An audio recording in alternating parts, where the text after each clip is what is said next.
Hi everyone, welcome back to Show Me Mo Vegan. I'm Wendy, and today I wanted to show you a really quick and easy way to pickle peppers. I'm part of a CSA, which stands for Community Supported Agriculture, which means I get fresh produce from a local farmer each week. It also means that throughout the year, there are certain times where you'll get an abundance of particular vegetables. Right now, it's about the middle of August, and we're starting to get all kinds of peppers. And this week, we got some banana peppers and shishito peppers. The banana peppers are a new one for me. I didn't get these in my CSA last year, and I've never worked with fresh ones, but I'm going to pickle them just like I've pickled my jalapenos and shishito peppers in the past. Now, the shishito peppers are kind of interesting. They're a pretty mild and sweet pepper, but about 1 out of 10 are spicy. So just like Forrest Gump's box of chocolates, you never really know what you're gonna get. I think the most common way to prepare shishito peppers is to pan fry them. This is usually done in oil, but I'm oil free. So whenever I do it, I simply throw them into a hot pot or pan until they start to blister and soften. And then you can just snack on these anytime or add them to a meal. I had them along with this Mexican-inspired meal that I made a couple of weeks ago. But today I wanted to pickle the peppers.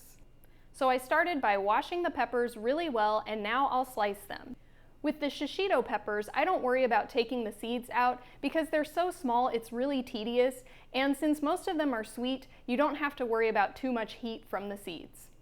Banana peppers are also really mild, but the seeds are a lot easier to remove, so I went ahead and took those out. And even though these were mild, you can also wear gloves to prepare your peppers. If you're working with really spicy peppers, you can actually burn your skin. And then just a little disclaimer here, I am not canning here. I don't actually know how to can, so these are not shelf-stable pickles. These are refrigerator pickles that you do need to keep cold. So since I'm not canning, I'm also not sterilizing my jars or anything like that. I'm just making sure to have really nice and clean jars, and then I usually eat these up within a week or so, but you can usually keep refrigerator pickles for a couple of weeks. Of course, if anything ever starts to smell or look off, just toss them to be safe. If you want even more flavor in your pickles, you can add some other things. I'm going to add a couple of cloves of crushed garlic, and you can also add things like mustard seeds, black peppercorns, or any other flavorings that you like. And then I'm using water and regular distilled vinegar. You can also use apple cider vinegar if you like. The amount that you need will depend on how many peppers you're pickling, so you just want to make sure you have enough liquid to fully cover your peppers. For the amount of peppers that I have, I'm going to go for about 2 or 3 cups of liquid total. And you can go with a 1-to-1 ratio of water to vinegar, or you can go heavy on the vinegar. You just want to make sure that you don't have more water than vinegar. I'm going to use about 1.5 cups of vinegar and a little more than a cup of water. Traditionally, you would also use sugar and salt as part of this brine.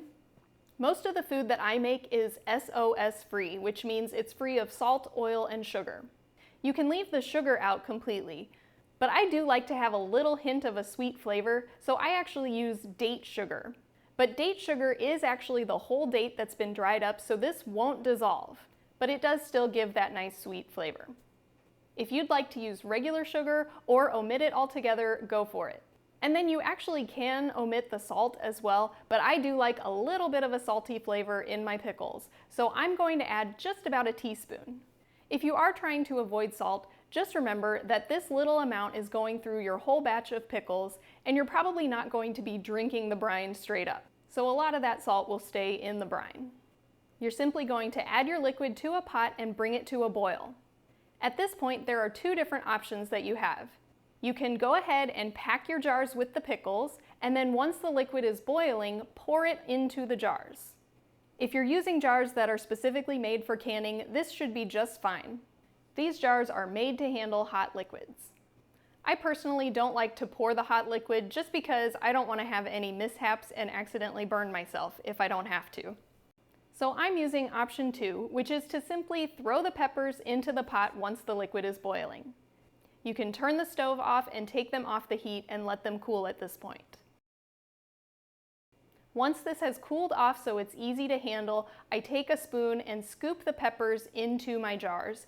Once the jars are full, I add just enough brine to cover the peppers and discard the rest. And that's all there is to it. Once these are cooled, you can keep them in the fridge and enjoy. Let me know in the comments, are you part of a CSA? And if so, what fruits and veggies are you getting an abundance of right now? Don't forget to like this video and subscribe to my channel for more whole food vegan meal ideas. Thanks for watching, and I'll see you next time.